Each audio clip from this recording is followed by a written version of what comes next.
Welcome to another edition of Grace Under Pressure, where my guest today is my colleague and friend, Alisa Cohn. I'll tell you all about her in just a moment. Grace Under Pressure is that show that focuses on what's often called the soft stuff, the caring, the commitment we exert toward others. And when you do it as a leader, you do it to bring people together for common cause. And you energize the organization with your commitment to purpose and grace. So welcome, Alisa Cohn. It is a pleasure to have you back on the show. Thank you, John. I'm so happy to be here. Thanks for having me. Well, I want to tell folks all about you. Alisa is an executive coach who works with senior executives and high potential leaders. And her new book is one of the best. Hold that up for us, please. I love this title, From Startup to Grown Up. And we will explore the reason behind that title. Alisa works with entrepreneurs, and she was named the number one, that's it, folks, number one startup coach in the world by 2019 Thinkers 50 and Marshall Goldsmith Coaching Awards. She is also a member of 100 Coaches, as am I. She works with executive teams and startups, and she guest lectures everywhere in places like you may have heard of, like Harvard, Cornell, and the Naval War College. It's a pleasure to have you, Alisa. Thanks for coming on. I'm so happy to be here, John. Thanks for having me. Okay. You have a new book. Hold it up again, please. From Startup to Grown Up. What prompted you to write this, Alisa? You know, what I have found in my sort of over 2 decades or 2 decades of coaching entrepreneurs, I'll go into a situation and I'll say, how often do you meet with your leadership team? And they'd say, what's a leadership team? Or I'd say, well, have you, if they're having a problem with a person and they would say, they didn't do the right job. And I would say, well, did you hire them for that job? And they'd say, oh, you know what? Our hiring process may not have been what it should have been. And I realized that people were making the same mistakes over and over and over again. And I wish I had a book to give them to prevent unforced errors. So I had to write it, and it's called From Startup to Grown Up. And that is what I can now give them. Well, that's great. I'm going to talk for a bit, and I want you to turn up your volume because it just dropped just a little bit, please. Okay. So, and that's, I love this idea that I have a book to give them, because this book is very, very robust. It covers everything. So let's just start in the top here. What does it take, from your perspective, Alisa, what does it take to be an entrepreneur? Can you hear me now? Is it pretty good now? Kick it up just a bit if you could. I don't know how to kick up the volume on the machine here. So all right, that's fine. Just worry about it. I'm gonna go. So what it takes to be an entrepreneur is to be persistent, is to be gritty, is to be somebody who kind of thinks I'm going to find a way. Also, to see a future that nobody else sees, like they're peering over your shoulder to a future that only they can see, and also build the person who's able to build followership around an idea to bring us to that new reality. I love that description. That only they can see it and then bring it to fruition. What a powerful thing. So, okay, that's the dream. What holds entrepreneurs back? What are the failings that you see? Well, I think, what I divided my book into is managing you, managing them, and managing the business. And what holds people back is elements in all of those realms. Failure to manage their own psychology, failure to be self-aware enough to realize how they're coming across, failure to figure out how to manage people, failure to figure out how to build infrastructure in a business. All of those things get in the way of you being successful as an entrepreneur and ultimately as the leader of a thriving business. So many entrepreneurs that we meet are possessed of, especially in the startup phase, are possessed with their ideas. So everything goes into this, and if there ever was a phrase that applied to them, is wrapped around your own axle.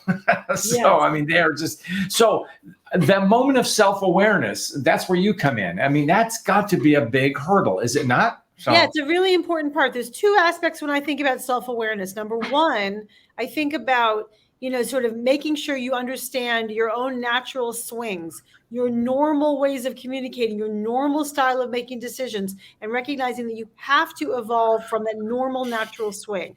Also recognizing what kind of gets in you, what maybe upsets you, gets you all spun up, and self-correcting for that. The second has to do with managing your own psychology. Entrepreneurship is ups and downs, ups and downs, ups and downs, sometimes right on top of each other, very intense all the way to the end. Managing your psychology through that is massively important for you to be able to be successful. I love that term, managing the psychology, but you also hit a word about called communicate. And when one is so possessed, sometimes we slip into this I don't know, trap or whatever it is, environment where we think everyone knows everything. And why do I need to say it? Do you encounter that, Alisa? All the time, because they think like I understand it in my head, and my thinking has evolved into my head. And some people are naturally self-contained, but even if and so they aren't communicating. Even if you're not self-contained, you're sort of thinking all the time. People are not aware of what is in your head until the words come out of your mouth. So your job as an entrepreneur, really as all leaders, is to make sure the music in your head matches the music in their head. You've got to I love that. Music in your head. Yeah. You use a term in this book that I haven't seen in many business books, if any, and that's demons. What are demons that hold entrepreneurs back? So all of us have self-talk. All of us have self-talk, and people who are entrepreneurs tend to be very intense, often self-critical. In fact, founders are 30% more likely to have issues with anxiety and depression than their counterparts. What that means is their self-talk can be very demonic, very self-critical. The gremlins and demons in your head are the ones who kind of like are telling you nasty things in your head. You've got to find a way to get a handle on that, counteract them, and insert positive self-talk instead to help you get where you're going.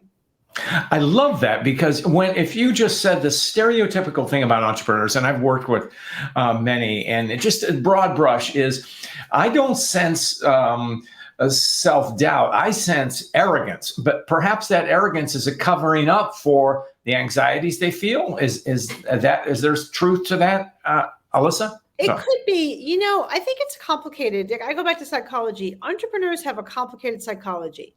How do you really think you can do something that's never been done before if you don't have a little bit of arrogance, right? A little ego, a little overconfidence.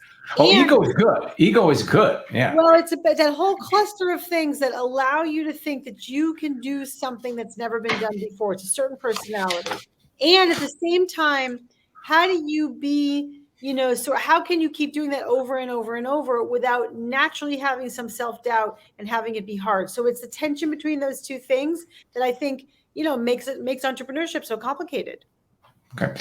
And now we're in that head, and now we get to the people quotient. Your first hire.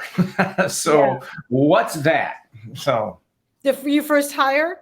Yeah. I mean, what should an entrepreneur be looking for in a first hire? So the first thing is that as an entrepreneur, you realize that you're building a company, not just a product. What that means is you've got to think about culture. You've got to think about community. You've got to think not about that one person and them doing this one thing. You've got to think about them building scale for themselves and fitting into a team that you're trying to build. So the first way to think about it is think about culture. What are the qualities and attributes you want to bring into your company? And how are you going to measure them and talk to them? And even your first hire, who is so important, and even your first 100 hires, and really your first 500 hires are your cultural co-founders. So you've got to think about the attributes you're looking for to build a company inside of. Okay, if I'm a new entrepreneur and I'm nodding, head nodding, and then you bring up the word culture, and I'll say, isn't that something that I don't need that right now? I'm focused on the bottom, get my idea out in the bottom line. Culture just will happen. Right. So. Right. Culture will just happen, unfortunately for you. If you're not intentional about your culture, right, the culture is just going to come up. For example, you might assume people are collaborative, but if you I actually worked with a founder, a 3-time founder, and he said, I hired the smartest people I could find, all Stanford PhDs, the smartest people. And they were not collaborative, and they were not managers who could kind of, groom their own teams. So what he said was, it's like I have the best rowing team in the world, but they're all rowing in different directions. So the boat is going around in circles. And that is what happens when you don't think about culture. I'd like it. I have what was the phrase he used? The best The one? best rowing team in the world, but the boat is going around in circles. Yeah, that's great. That's really good. So, just not to deviate too much, but and not to give away identity, did this person reveal that the third time was easier than the first? So, what he said to me was, and the reason he hired me is that I did very well. He did very well, and everybody was afraid of me. And I feel like I could do even better, could have done even better, and could do even better now if I build my leadership skills. And if I make sure that I have the right culture and sort of the overall, sort of the right collaborative environment, I think I could even better. okay. One of the things that makes your book from startup to grown up so effective is it talks about the big issues, but then it's very granular in certain sections and really how to. And so one of the things you talk about is a dashboard and metrics. Explain that and what you mean by it. My favorite thing. So I was just talking to one of my clients the other day, and he was once again so frustrated. They didn't understand kind of the different parts of the company and what really the most important things they were doing. So we designed right there and then a simple dashboard for him to be able to touch in on what the most important metric for marketing is, what the most important metric for sales is, what the most important metric for product development is. And so it's a way, a dashboard is a way for you to look at a moment's glance at what's going on in the company. When you don't have a dashboard, that's where you get into this whole issue of, I have to do it myself, otherwise I don't know what's going on, right? Or like, I don't know what's happening. If you're not being clear about the objective measures and then making sure you have an easy way to see if those measures are being met, yes or no. You can do a dashboard for significant projects. You can do dashboard for significant products, for the overall health of the company. And then things like goals, which are objectives and key results, a lot in startups, so OKRs. You can also do dashboards for goals. Great. It's terrific. I like that. And you said something that is, I think, the bane of so many entrepreneurs. And it's, I have to do it myself. And that, yes. And I once worked with or interviewed a CEO, this is decades ago, who told me, he said, I measure my success by how much time I spend on the golf course. And he wasn't being facetious. He goes, I'm serious, because it was a franchise business, and he used the golf course as a way to recruit and develop and connect more effectively with franchisees. But he had this thing, he came up through a large retail outfit, and he said, every business I've started, first thing I did is hire a COO, because that's not my strength. So yeah, what's really helpful, though, what you just said also is the notion that he knew that stepping away from the business and not the day-to-day operations was good for the business, and he needed to create a structure for that. And also he realized, this is not my thing. This is not what I like to do. It's not what I'm great at. So find people who are complementary to that so they can do the things that you don't like, you're not great at.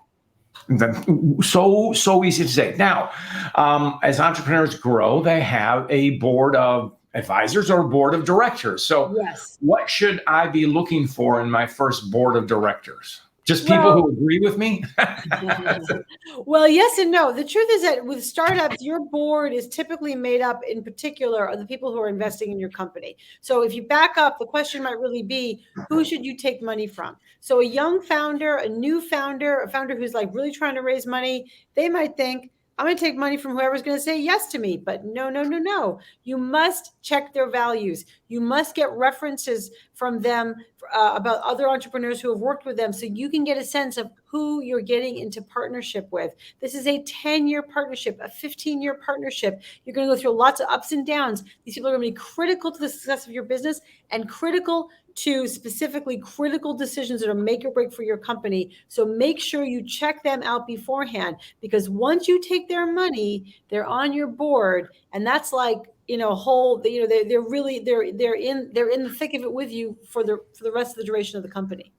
Well, and that's, I think, why we find so often that boards fire the CEO or the founder. Yeah, that Uh, does happen. Yeah. yeah, that happens too frequently. Per se. I like how you say, in a sense, do your due diligence on those from whom you take money, which Yeah. is almost the opposite of what we would think. I mean, they're doing due diligence on you, Yeah. but it's a two-way street, correct? Yes, it has to be mutual. You have to really get into what are their values? How do they treat founders? What's their philosophy? How do they add value? You really want to get into the mix of what really makes them sort of worthy of your taking their money. Okay. You have something in the book, which is frequent of entrepreneurs, and that's cooperation, i.e. co-founders. Is there cooperation in co-founders? Yeah, I know. Co-founders are a whole thing. So when you have a co-founder, you have a marriage, and you have to treat it like a marriage. And what I say is that you, as your co-founder, should actually look at a prenup. So it's not a legal document like a real prenup when you get married, but it's a set of questions to really clarify what are our values? What are we in this business for? What does success look like? How do we work together? How do we make decisions? How do I handle conflict? How do you handle conflict? All those discussions to have up front that will help you do a better job of partnering and also really be effective together, even when you're in massive conflict or when the chips are down. That's great. So you use the term get down the care and feeding of co-founders. So do they care for one another, or do they need outside help, or both? So well, I think everyone can use outside help, right? As a coach, of course, I think that I work with a number of founders, and I work with the one co-founder and the other co-founder, and then the two co-founders together as like a couples counselor, because it's really important to keep your relationship on the tracks. So anything you need to do to work on your relationship is what you should do. What I say in the book and what I, have experienced in the work that I do is you should spend informal time together. You should make sure you have formal, regular meetings. The informal time has to do with building rapport, continuing to build the relationship, just spending open-ended, relaxing time together. That's actually important. The formal meeting has to do with we are business partners. We are stewards of this business. And it's not just like, oh, yeah, we meet regularly in other kinds of meetings. It's about having real clear meetings together so you can plot together about the business vision and the business sort of pathway forward. Cool. So now we are hopefully navigating, I'm going to say, coming toward the end of our pandemic. And we're in a hybrid world, some of us, but many, many, many workers, and my clients of mine, especially in the IT technology sector, were remote and are even more remote before. So you include some things in here about when hiring someone remotely who will stay remote. So what should I be cognizant of, Alisa? When you're going to hire someone remotely, the first thing is to recognize, since they're remote, they're going to need extra help. They're going to need extra help onboarding in two aspects. One is obvious. Where is everything? Who is everybody? How do I get my job done? How do things work around here? That, of course, they need extra specific guidance on. The second thing is emotional connectedness. The idea that you're trying to continue to build a team, even when you have some remote people, some in person in a certain region. That is what hybrid is. You've got to think about all the different ways you can build relationships. That might be regular one-on-one, random regular one-on-one Zoom calls with, people inside of the company. It might be a Friday lunch with different cohorts together. It might be cocktail parties or like show me pictures of your family. Might also be come in together and meet in person for a week, a quarter, or even a week or year, whatever it takes to build the connective tissue and the glue that you need to build community and belonging inside of your company. I love how you use the word community and belonging, because that's really what I think organizations, if we want to build engagement, which is that, $6 consulting word, it's really about community. So, but it's a significant challenge when we don't have physical contact with one, or line of sight or faces. So, right. And I found, so any techniques about bringing people together, things to do, make occasions of it, or I think make occasions of it. So like I said, I think it's really helpful to have random sort of one-on-one video calls with people throughout the week or the month. I think it's very helpful to put people together in sort of cohorts together of like 6s and 8s who have video lunch regularly. I think it's very helpful to bring people in, like to actually take the time to put FaceTime together. So that they can experience what it is to be together in one place, and that builds rapport forever for the future. So those are the kinds of things, but basically it's about being intentional and having rituals around it. And also it might even just be in the beginning of meetings, having more personal dialogue in the beginning of meetings. Those kinds of things build belonging. Great. One of the things that I find utterly charming about this book, and it's very specific, but it's going to be very helpful. And I'm sure you've been doing this before, but you call it scripts for delicate situations. Yeah. And one in here, which I think is particularly apt for small startups or even as entrepreneurial efforts, is firing your friend. Yeah. Tell me about that. Well, that starts with hiring your friend. So what founders do is they start a company and then they hire their friends. That makes sense. You know your friends. They know you. You went to college with them. You were in the first job together. You know their work ethic. And if you just do that without any preparation, what happens is you're hiring people who are probably going to be with you for a year or two, but may not make the journey for the 5 years or after. So you need to, first of all, have a conversation with your friends, which is, I want to hire you. I'm so excited for you to work together, but our relationship is going to change. And I have to make sure people inside of our company don't think I'm playing favorites or think that you're untouchable. The second thing is that at some point, I'm going to give you feedback like any other employee, and that might be weird, but that's important to understand. The third thing is that if we're successful, and I hope we will be, I'm going to bring someone on top of you, like every employee, to manage you better who's done it before. And the fourth thing is, I hope it never comes to this, but there may be a time that you may not be scaling, or you may not find it a great opportunity here, and we need to part ways. Right. And that's, you're very specific. I mean, you have to be, this book is, the text of this book, I will say a theme in this book, it's optimism. One cannot be an entrepreneur. You have to, I always like to say entrepreneurs do not know the meaning of the word no, which is both a positive and a negative. But what makes this book for me accessible is it's realistic. And so when you have something like delegate scripts in here or firing your friend, that's reality. So that is reality. Yes. Thank you. So, and that's good. So what prompted you to put these sample scripts in here? Because I'm intrigued by the idea. So, I was writing my book, and it just flashed into my mind all these moments. So if I'm working with a founder and we're having this intense conversation about some situation, and we finally get to the place where she's going to have the conversation with that person, or she's going to do that thing. And then she'll say, well, I don't quite know what to say. So then I would say, well, why don't you just say this? And I just kind of land what I think she should say. And then she's like furiously writing it down and scribbling, say that again. And I'm like, oh, is this like valuable? Okay, fine. So I crossed my mind as I was writing my book, and I thought, I'm going to just write up all the scripts that my founders have felt really useful and have found really useful and put them in the back of the book. And I did not realize what a sensation they would be. I was on the Tim Ferriss show, and Tim asked me to do a whole masterclass, a little half-hour masterclass on scripts, because people really need to figure out how to get their mouth around the words. No, and that's wonderful. It gives them, what it does is it gives us a roadmap for, difficult conversations, let's be honest.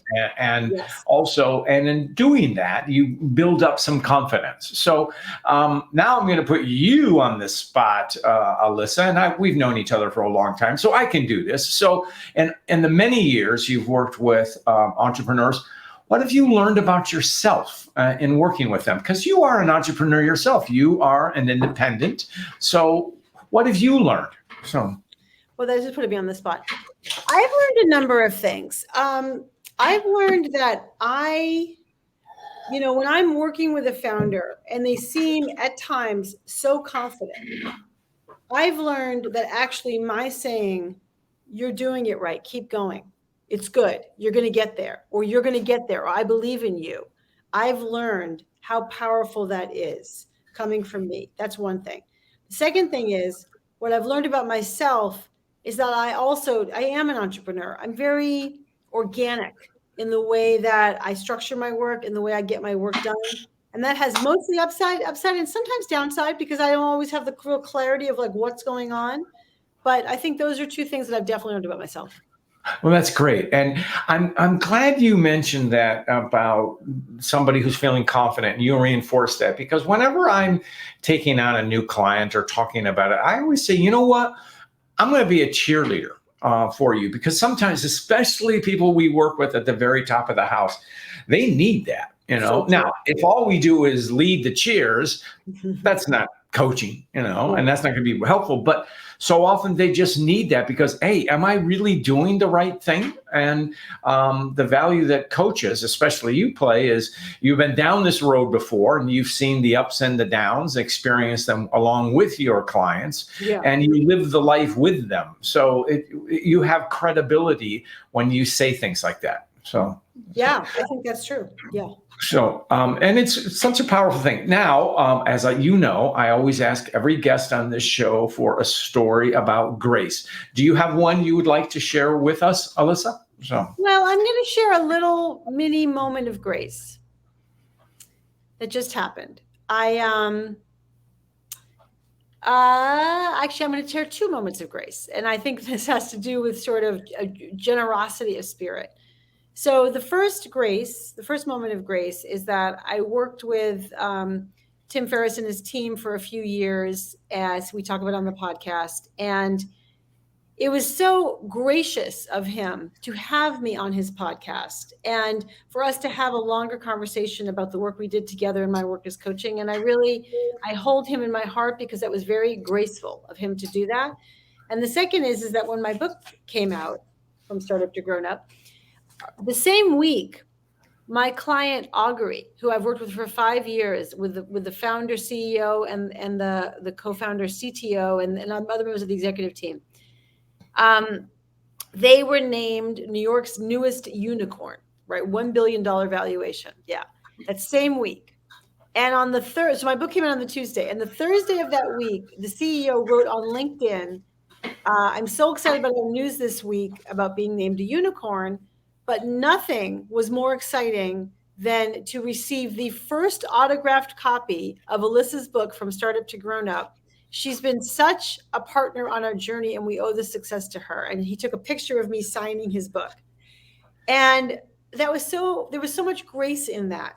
And I just appreciated so much that that's what he would choose to write about me and my book in the week of such a celebration for them. Well, what an honor, but also and kudos to you.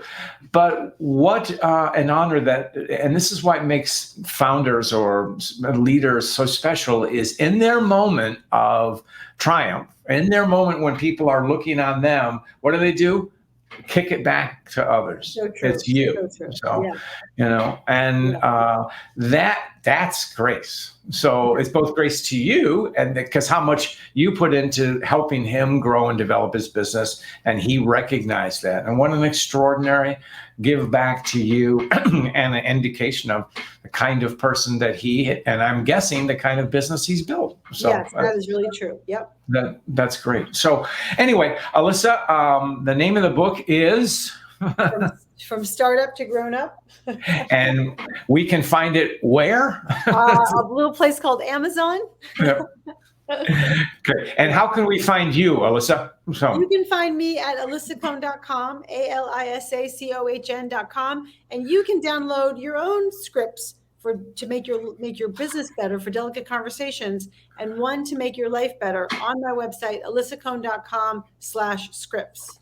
And we will put your website in the notes. Alisa, thank you for making time for us today. And I wish you continued success. And with that, I will say so long for now, my friend. Thank you, John.